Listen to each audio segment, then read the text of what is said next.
And that may be hard to say, but the feeling of what people, there's a really angry constituency out there that Rachel's showing and CNN is showing. I didn't expect that today from this crowd. Different crowd that you're in. What? I want to give you some advice because you asked for it. Okay? How far do I go? Agent Orange wants disobedience so he can pull out the Insurrection Act. I don't encourage anybody to do that. I do believe in what Chuck Schumer did, because when you actually hear it, what that would have done to the people that are already going to be about to be destroyed, he would have taken over more of the government. And by the way, he's on Meet the Press tomorrow. So here's what I would suggest for you. I want to hopefully, and I'm a supporter of yours, give you a moral compass north. You take it as far as you're willing to take it if it means losing your job and somebody else comes in.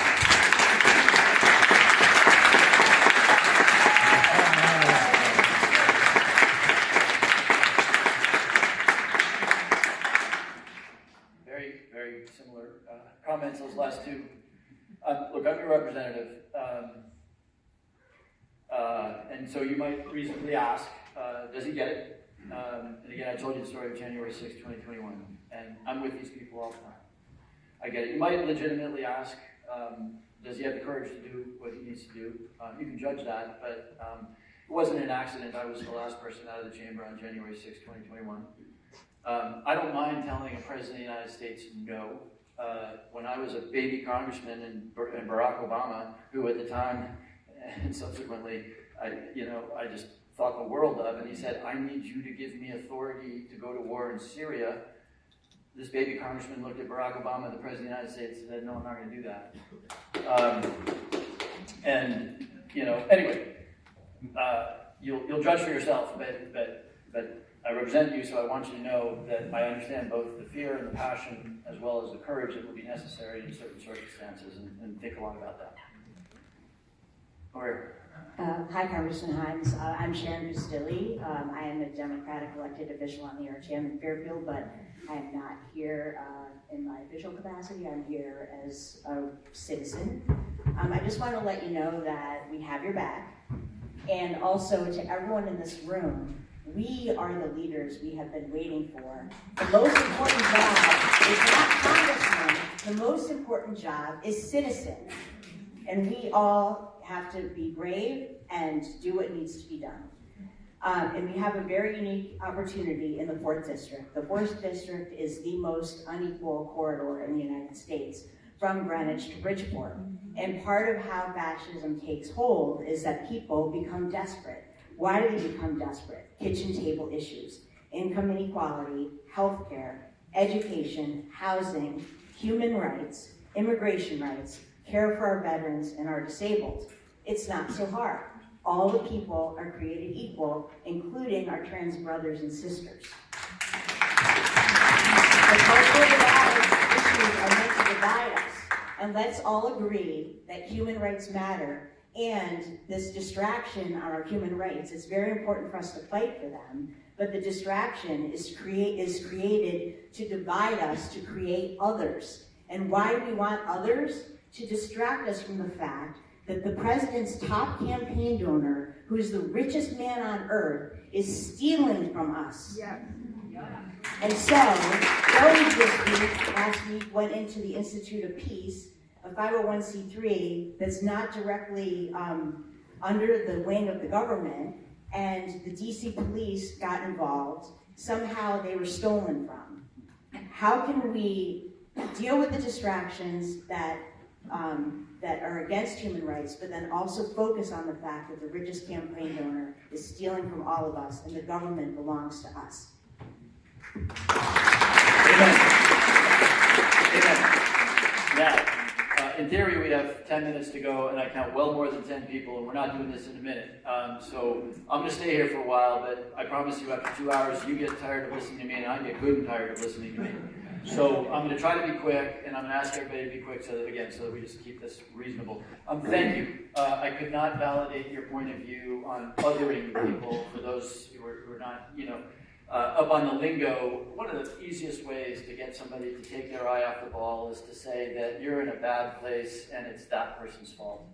It's the immigrant, it's the DEI, BLM protester, and that is both, as a matter of values, appalling, but also it is a tool to keep us from focusing on things, and I'm going to say it again, that they want to cut $88 billion out of next year's Medicaid. So thank you. Hi there, my name is Celeste Cobb, and I run an opposition group in Reading, Connecticut that started in November of 2024. And we, like myself and others here, we spend a lot of time trying to protest and to push this government back. We get, days of sleepless nights and spend hours and hours on top of our regular jobs doing this. And you ask what you could do, and obviously nobody wants you to lie, nobody wants you to be violent, so I think we all know that. But what you could do is communicate with the people on a regular basis, and I don't mean by town halls. I mean by putting out a video statement, maybe weekly, that says to us, this is what's going down, this is what I'm doing about it, and this is what you can do to get behind you.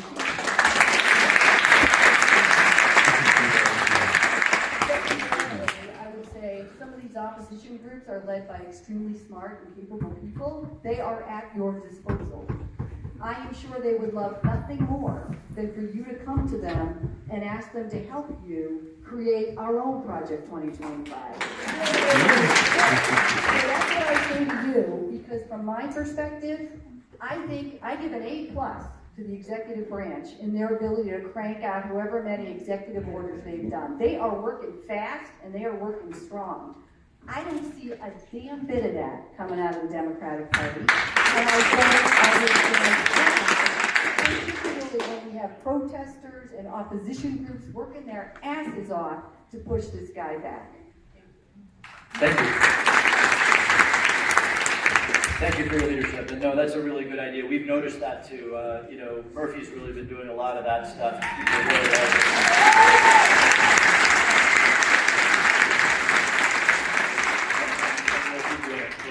Thank you. Thank you. Yes, sir. Hi, I'm Seth. I'm from Westport. Two very quick questions. The first one is, you were talking about before, talk to people about feelings and get people to feel, right? You also alluded to the 7 people, your colleagues, that you have a rapport with on the other side of the aisle, right?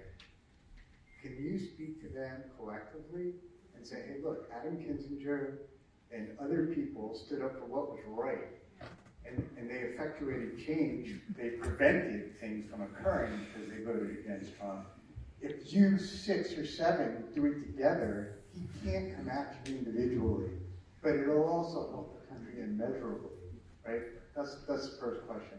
Second question, Elon Musk has been coming out on TV saying he's against entitlements, and he listed Social Security and Medicare as part of those entitlements. As everybody knows, we pay into Social Security every paycheck, right? What do you see happening to Social Security and Medicare? You address Medicaid, but what about those two? Yeah, thank you. I'm pulling out my phone because I made a note of what the Commerce Secretary said about Social Security. I'm used to ideas to privatize Social Security. I'd never seen anything quite like this. So this is Howard Lutnick, the Secretary of Commerce. He recently gave stock advice on Tesla and Fox News, and he says, the easiest way to find the fraudster is to stop payments and listen, because whoever screams is the one stealing. That's about Social Security. And since you're looking for fight, I will tell you what my public response was. This is the sound of a filthy rich Wall Street oligarch who doesn't know that 70 million Americans have food and shelter because of Social Security.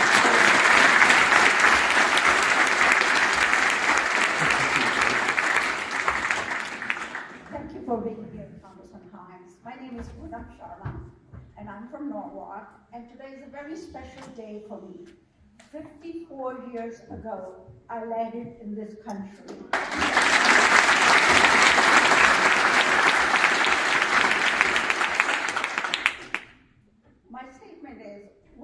been telling every day what current administration is doing wrong. It has not worked. What Democratic collectively is not talking and explaining in detail what they will do to correct that will resonate to the middle of the road voters in 2026. I'm sorry, say that last I missed the question. I say, what is Democratic Party collectively is not talking and explaining in detail what they will do to correct current situation that will resonate to the middle of the road voters for 2026. Okay. We've covered versions of that question, and I've talked about the need for us to tell stories that make Americans feel what is happening right now. I also am going to take this opportunity, because the party's taking a lot of hits, as it should, but I also want to draw you back to why we do it and what we've done. Because what we have done, in my not massively lengthy political career, what we have done, start with term one for me, we passed the Affordable Care Act, which now covers 25 million Americans with health insurance, and forbids the insurance companies from saying no to you because you have a pre-existing condition. We did Dodd-Frank. We set up the Consumer Finance Protection Bureau, which has returned hundreds of billions to Americans. We, for the first time under this first 2 years of the Biden administration, after decades of trying to do this, we said that Medicare will negotiate drug prices with the pharmaceutical companies. We said we are going to make a commitment to climate change. We are going to invest $1.2 trillion in our infrastructure. That's what we did, and that is what we are going to do. In the meantime, I got it. It's not a... The legislative achievements of the other party in that period of time were to pass the Tax Cuts and Jobs Act, which would turn 83% of its $4 trillion in savings to the top 1% of the population. So that is the choice, and that is what we will continue to do. Yes, sir. Hi, Jonathan Webster from Easton, Connecticut. I'm a climate activist with Extinction Rebellion. Welcome to the long emergency. I think it's clear societal tipping points have obviously been crossed, and the rise in fascism all over the world is interrelated. Obscene income inequality, ecological collapse, mass migration are all the result of the same fundamental systemic flaw that allows the exploitation of the planet and people. Trump is the outcome of this fatally flawed system, and the game is up. When do we acknowledge not viewing things holistically is killing all of us and tax the hell out of the people who got insanely wealthy, destroying the planet? John Lewis talked of good trouble. I'm ready for good trouble. Tell me where to go, and I'll be there. So therefore, my question is, are you ready for some good trouble? Leadership and skills to a nonviolent direct action movement. Thank you. John Lewis was a great friend, and we lost something irreplaceable when he passed. I went on a faith and politics tour with him to Selma, Alabama, and we recreated his march across the Edmund Pettus Bridge. And one of the problems we have is that we lost that remarkable aligning moral vision that John brought to us. And the answer is yes. And again, I don't want to be duplicative of things I've said before, but as I said, the first thing I said was that if we're in a world where the law no longer matters, where the president violates a court order, now it is up to a lot of good trouble. And that word good is important because bad trouble that results in violence will cause this president to invoke the Insurrection Act. So good trouble is going to be, and is, essential to countering this slide into autocracy. So I'm going to leave it there, but thank you for the observation. Yes, sir. Hello, my name is Ian Ward. I'm from Southport. Now, I'm just wondering, ever since Elon Musk and DOGE illegally hacked into the United States Treasury, there's been nothing but havoc and chaos throughout the government and the country. Thousands of government workers have been laid off. They were given emails saying, oh, take this pay or leave, which is illegal, by the way. Let's remind us that Elon Musk is not the president of the United States. My question to you, Congressman Himes, what are you and your fellow Democrats going to do to hold Elon Musk accountable and to make sure that DOGE is stopped?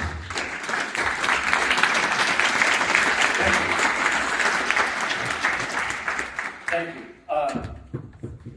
John Larson is leading the way on this. Did you see it? Okay. Again, here in Connecticut, we divide the world up based on sort of our areas of expertise. Larson does Ways and Means, Social Security. He tore into Elon Musk, and I will tell you, I've known John a long time. He was not first on my choice to go viral on the internet, but what he did was really, really remarkable. And it's not just that, right? And I don't mean to sort of take this down to more detailed stuff. President's approval ratings aren't horrible. Elon Musk's approval ratings are horrible. So you can imagine that we're going to take advantage of that. We're going to pursue this in the courts because we have the right of appropriation, not Elon Musk. But the fact that we have abysmal approval ratings is something we are going to use to tell those stories. Particularly, by the way, challenge. People hear federal government, they're like, yeah, I want that a lot smaller. Well, they're about to learn that the people who were fired, set aside the fact that they fired all of the people who look after our nuclear weapons. Let me say that again. The people who look after our nuclear weapons. They also fired the people who go into meat factories to make sure there's not salmonella and bacteria in meat. They fired the people who predict hurricanes and tornadoes in the Midwest. So, it pains me to say it because a lot of people are going to get hurt. But,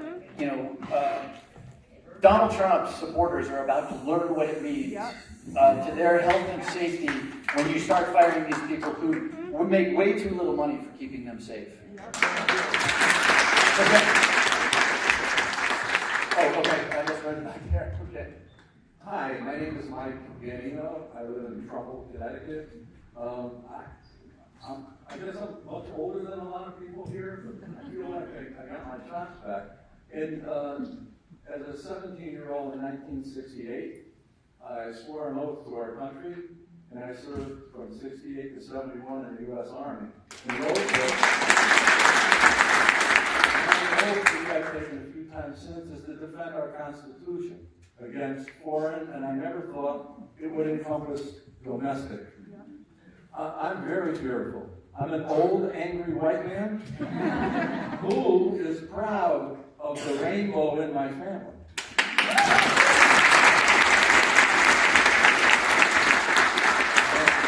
And I firmly believe that the other old, angry white men are going to be very angry when their Social Security is paid.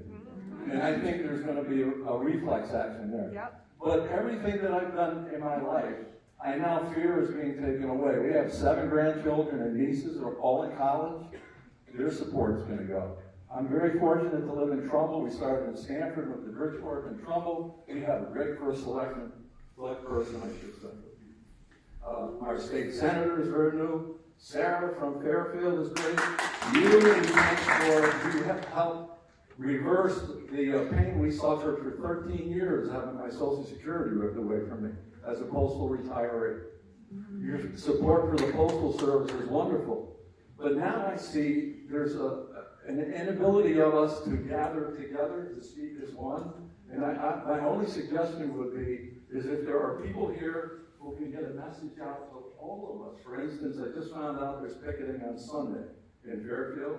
There's something in Southbury. I guess somebody in Reading was speaking. We need a central clearinghouse where everybody can be notified of actions. I don't know where to go, but I do thank you for your service to our country.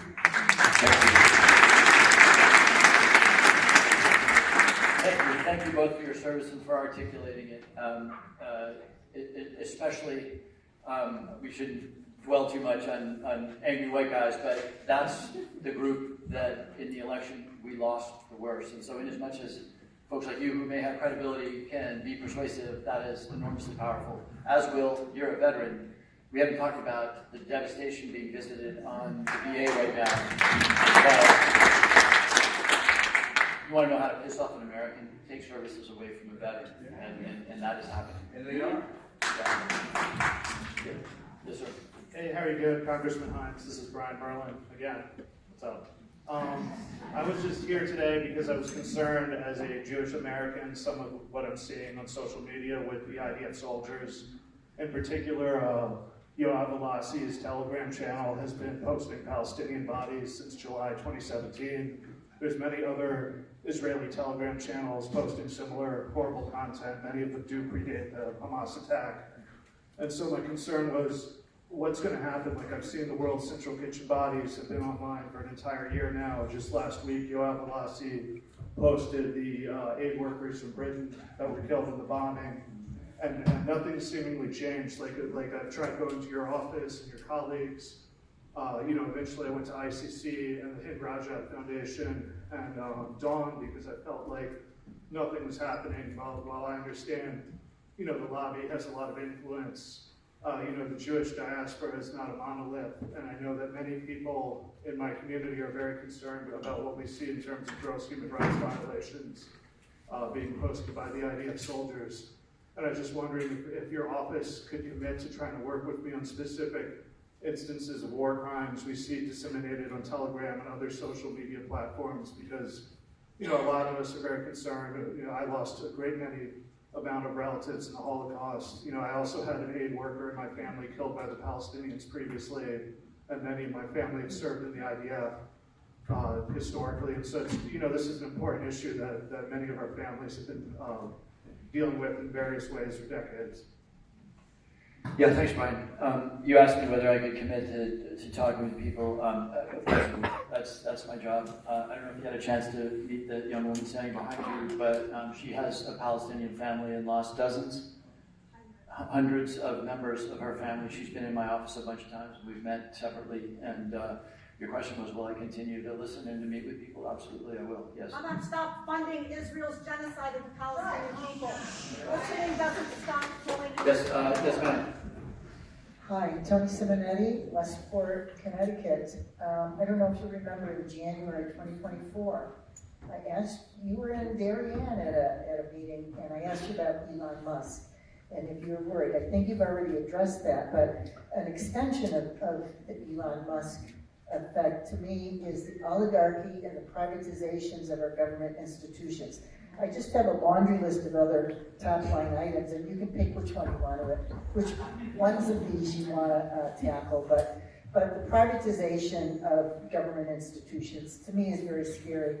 You've already addressed this, Commerce Secretary. I like what Bernie and AOC are doing by going to legislate and getting exponentially larger crowds than expected.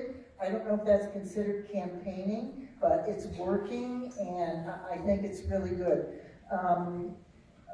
El Salvador and the gangs. I think, look, I don't like gangs, but even one mistake out of those 200 and so guys that went down there to that Arab Prince prison down there is one too many. And then finally, I just wonder the state role of preserving democracy. How important is that? And should we spend a lot of time and attention on the state role? Thank you. Yeah, thank you. Thank you. I'm going to really try to move this along because we're going to be here all afternoon. Are we stealing off? Okay, because we will be here till sundown. And nobody wants that. The state is really important. The state will have limited influence on things like these flights that you refer to. That's a federal function. It will have a lot of impact on the extent to which it does or does not participate in unlawful deportations. Connecticut has said that they will not use local or state law enforcement to participate in federal immigration enforcement. So the states will play an important role. I'm glad you brought it up because I didn't bring it up. I talked about the media, I talked about organizing, I'm talking about labor unions, by the way. If you look at, let me just take 10 seconds on this. If you look at Poland under Solidarity when they were rising up against communist autocrats, if you look at what's happening in Hungary, if you look at what is happening in Turkey, labor unions always play a critical organizing role in public demonstrations against illegal actions. So yes, the states can do a lot there. You did throw a lot out there, and I'm starting to fade. So, privatization. Oh, I'm sorry. There you go. Privatization. The one idea that we've heard from Trump on privatization is to privatize the Postal Service, which, by the way, I'm not sure you can do. The Postal Service is the one A government department that's actually named in the Constitution of the United States. So now, not that the Constitution has been much of a break on some of this stuff, but I did take the time, by the way, to look at the British experience with the privatization of the Royal Mail. It was a disaster, right? They closed post offices, they raised their prices, and their service levels went down. So I think we're going to have good and ample material with which to fight that. Yes, ma'am. Hi, Lana Seberka Greenwich. Nice to see you, Mr. Hines. Yesterday was Arab Mother's Day, marking the bloodiest day for mothers and their children in Gaza. Representative Hines, Israel has repeatedly broken ceasefires and blocked